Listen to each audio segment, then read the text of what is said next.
एक जमाने में एक खूबसूरत से गांव में रहीम नामी एक बूढ़ा शख्स अपनी बीवी के साथ रहता था। दोनों के 3 बेटे थे। रहीम साहब किसान थे।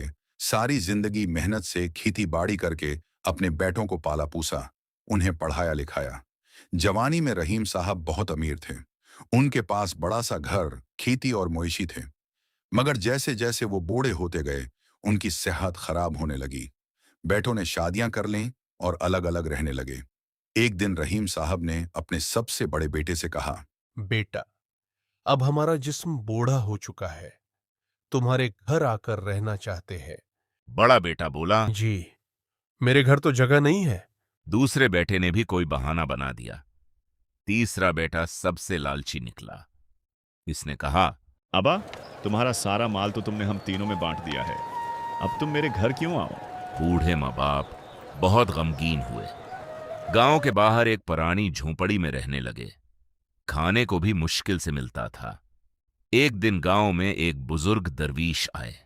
लोगों ने उन्हें रहीम साहब की कहानी सुनाई। दरवीश साहब रहीम साहब के पास आए और बोले, रहीम, तुमने अपने बेटों को सोना, मकान, जमीन सब कुछ दे दिया, मगर एक चीज देना भूल गए। किस चीज की बात कर रहे हैं हुजूर? तुमने उन्हें एहसान सिखाना भूल गए।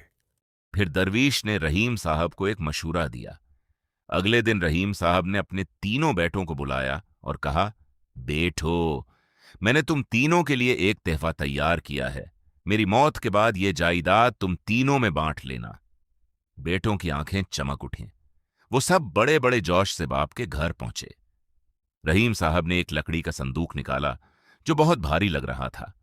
सब बेटे पूछने लगे, आबा, इसमें क्या है? रहीम साहब बोले, उसमें मेरी सारी जिंदगी की जमा पूंजी है। खोलो। जब बेटों ने संदूक खोला तो उसमें सिर्फ पुराने पत्थर, ईंटें और मिट्टी भरी हुई थी। बेटे गुस्से से बोले, आबा, ये क्या मजाक है?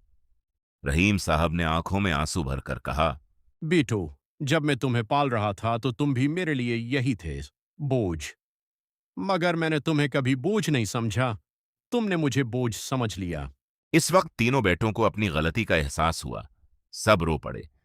उन्होंने अपने मां बाप को घर वापस ले आया और उनकी खिदमत करने लगे। आखिर में मोरल शी सबक, दोस्तों, वालदैन वो वाहिद सरमाया हैं जिनका बदला कभी नहीं चुका सकता। जब तक वो जिंदा हैं, उनकी इज्जत करो, उनकी खिदमत करो। कल कोई दरवेश तुम्हें एहसान याद दिलाने नहीं आएगा।